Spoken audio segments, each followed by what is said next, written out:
So, ano tong RAP framework? Again, sa leadership na naman to, sa management, no? Ano tong RAP framework? So, widen your, yung W, widen your options, reality test assumptions, and attain distance before deciding, and prepare to be wrong. So, yun. Widen your options, meaning, kailangan marami kang options, hindi lang isa, dalawa, tatlo, kung pwedeng 5. 5 pataas ang options mo, maganda. Hindi ka nakatali sa isa, dalawa o tatlong bagay lang.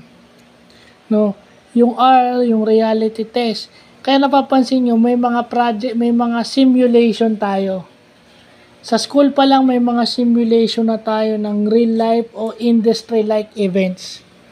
Yun yung sinasabi na reality test assumptions. Ibig sabihin, subok na ba yung assumptions mo na yun? Proven na ba siya? So, yun. So, yung A, yung simple na ibig sabihin yan, attain distance before deciding. Pag-isipan mo muna ng maraming beses o ng isang araw, isa o dalawang araw bago ka mag-decide. And syempre, alam naman natin, every decision, may mali. So, yung accountability mo, dun papasok. Prepare to be wrong. So, yun lang po.